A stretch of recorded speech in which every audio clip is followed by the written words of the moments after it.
मान्यवर व्यासपीठ आणि उपस्थित समाजातील सर्व मान्यवर, आज खरोखर आनंदाचा दिवस आहे की आपण सर्व वेगवेगळ्या गटातले वेगळ्या गटातील लोक एकत्रपणे येऊन समाजासाठी एकत्र आलेलो आहोत, एका विचारासाठी एकत्र आलेलो आहोत। हा विचार आपल्याला ही वेळ आपल्याला का आली आहे? कारण आता आपण बघतोय महाराष्ट्रातलं जे राजकारण आहे किंवा महाराष्ट्रातल्या ज्या आता घडामोडी घडत आहेत, ह्या घडामोडी इतक्या आपल्याला दुःख देणाऱ्या आहेत, क्लेश देणाऱ्या आहेत आणि ह्याच्यातनं आपल्याला जर आपला महाराष्ट्र वाचवायचा असेल तर खरोखर आपल्या समाजाने एकत्र येऊन अशा पद्धतीने लढा द्यायची वेळ आलेली आहे। जसं आता प्रशांत यादव हे एक व्यक्तिमत्व आपल्याला आमदारकीसाठी आताच्या इलेक्शनला उभे आहेत, पण हा नुसता आपला उमेदवार नाहीये, हा विचार आता आपला पुढे आहे आणि हा विचारांना आपण घेऊन एकत्रपणे जायचं आहे। सर्व मान्यवरांनी व्यक्त केलेली मतं सगळ्यांची सारखी आहेत की आता हा आपण विचार नाही केला तर पुढच्या कालखंडात आपल्याला आपलं अस्तित्व काय असेल किंवा आपल्या बरोबरच्या समाजातल्या खालच्या तळागाळातल्या लोकांचं अस्तित्व काय असेल हे खरोखर विचार करण्यासारखी जी गोष्ट आहे। जसं आता रवींद्र दादांनी सांगितलं की आता नाही आपण विचार केला की बहिणीच्या मागे नाही किंवा बहिणीने नाही काम केलं तर पुढच्या 5 वर्षांनी विचार केला जाईल। पण मी दादांना सांगायचंय की बहिणीच्या नक्कीच तुम्ही पाठीशी खंबीरपणे उभे राहा, पण ही बहीण तुमच्या पाठीशी खंबीरपणे उभी राहील आणि पुढच्या 5 वर्षांनी परत माझाच विचार करायची वेळ मी तुम्हाला लावीन, असं मला इथे नोंदवायचंय। कारण आमची काम करण्याची पद्धत आता शशीदादांनी सांगितली ते सातत्याने आता आमच्या बरोबर आहेत आणि गेले 31 वर्ष चिपळूण नागरिक पतसंस्थेच्या माध्यमातून जे आमच्यावर संस्कार घडलेले आहेत ते खरोखर तळागाळातल्याच लोकांना उभं करण्याच्या कामासाठी आम्ही सदैव तत्पर असतो।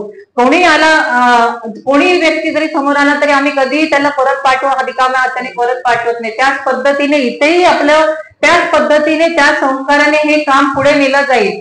आणि ज्यावेळी वाशिष्ठी डेअरीचा संदर्भ येतो तिथे इथे मला एवढं थोडक्यात सांगायचंय, आपली डेअरी ही फक्त शेतकऱ्यांसाठी आहे उभी केलेली आणि त्या विचाराने मी ती डेअरी उभी केली। तो विचार आम्ही खरोखर इथे म्हणजे साकार करून दाखवलाय। 10,000 शेतकऱ्यांना काम दिलंय आणि जवळजवळ आता 200 ते 250 कर्मचारी आपल्या डेअरीत काम करतायत। आपल्यासारखे सगळे सर्वसामान्य लोक तिथे काम करतायत आणि खरोखर आनंदाची बाब आहे की आपल्याला ही संधी मिळाली। आम्ही ही संधी समजतो आम्हाला की आपल्याला ह्या लोकांची सर्व लोकांची सेवा करण्याची मिळालेली आहे। जशी दुग्ध क्रांती केली गेली आहे तशीच आता पुढचं विचार आपलं पुढचं ध्येय आहे की आपल्या जिल्ह्यात आपल्या तालुक्यात हरित क्रांती करावी।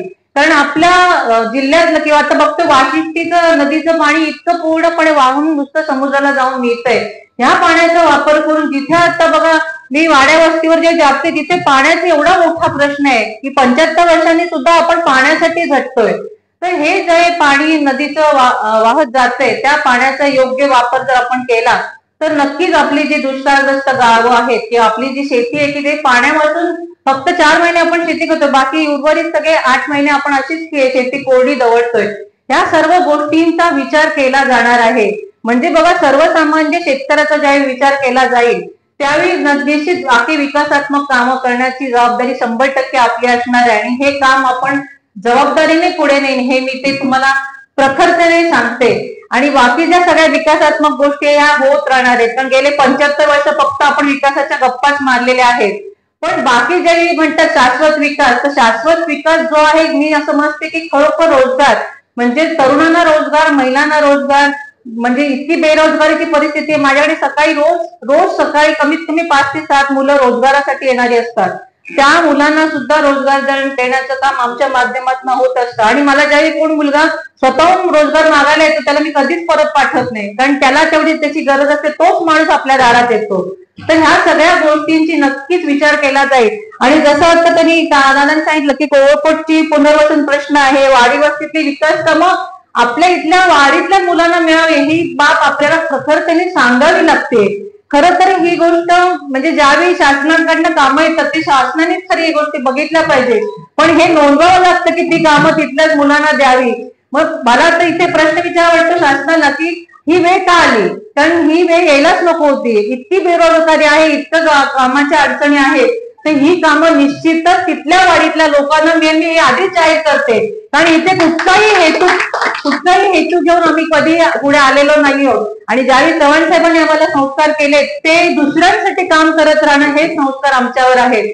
तर सर्वांना मी पुन्हा शुभेच्छा देते की अशा पद्धतीने तुम्ही ह्या विचारांसाठी एकत्र आलात आणि कायम अशा पद्धतीने आपण सर्वजण एकत्र राहू असं मला इथे नोंदवावंच वाटतंय. तुम्ही कधी हाक मारा, आम्ही सर्व कुटुंबीय तुमच्या पाठीशी खंबीरपणे उभे राहू. एवढंच बोलते, थांबते. जय हिंद, जय महाराष्ट्र. आपली निशाणी तुतारी वाजवणारा माणूस आहे, ही घरोघरी पोहोचवण्याची जबाबदारी आपली आहे. धन्यवाद. ताज्या बातम्या बघण्यासाठी राजसत्ता न्यूज चॅनलला लाईक करा, शेअर करा आणि सबस्क्राईब करायला विसरू नका.